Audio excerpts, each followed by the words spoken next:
Nkhani inaro yomvetsa chisoni ndi ya adona mukuona pa screen panopo.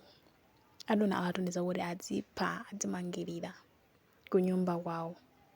Iwowa adona dzina lawo ndi Mary Hamba Nyirenda ndipo amakhala ku Zakazaka kufupi ndi Likangala secondary school komwe ndi kusomba.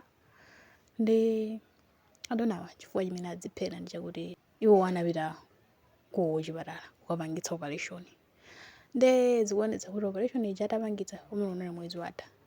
Operation ija inakanika.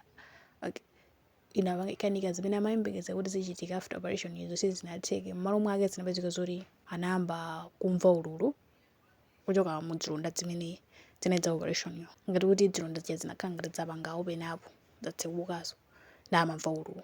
Ndi adonawa chifukwa kuti sizinasangalatse plus ululu basi anangodzitsekera kuchipinda. Kumene kuja kwawo kugodera kuchipinda adona sadzatsegula sadzayankha. Yankulawo munthu uyu wakhalisa kuchipinda komanso sakuyankha titani. Kutenga nkhwangu atu kuthyola chitseko kulowa kuchipinda mpeza alumeretu wadzimangirira. Akubanja ataona basi kuita kanena apolisi abwera apolisi kudzafufuza kuti adziwe chimene chachitika kuti adziphe koma apolisi anatulutsa ripoti kuti adziphe chifukwa chani kapena chenicheni chimene chapangitsa kuti zonse zichitike. Basitu ndimene zakhalira. Adonawa magwira ntchito ngati assistant lecturer wa theology ku Chancellor College kuzomba komweko ndipo anapanga graduate last year ali ndi degree ya theology. Zomvetsa chisoni.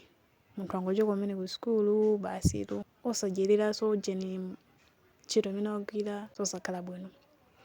Chomwe tinganene nchakuti mukakhala kuti m'makomo anthu mukuona zoti muli ndi anthu oti anapita ku chipatala kudwala ndi mapatient osamapanga treat mwina mwake yayi.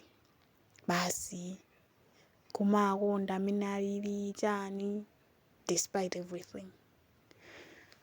Mene murundi imene zakhalira. Adonawa anali ndi zaka 23 so yangetu zosakhala bwino. Tingoti Mulungu odziwa kutonthoza atonthoze banja la Anyirenda popeza aluza mwana wawo. Komanso mzimu wa Mary Hamba Nyirenda uwuse mumtendere. Pamenepa ndiye pamapeto pa nkhani yathuyi osewala panga subscribe kuti nkhani ngati zizi kuwezani kufika nthawi imene ndikubwereseni nkhani ina mwakoma nonse.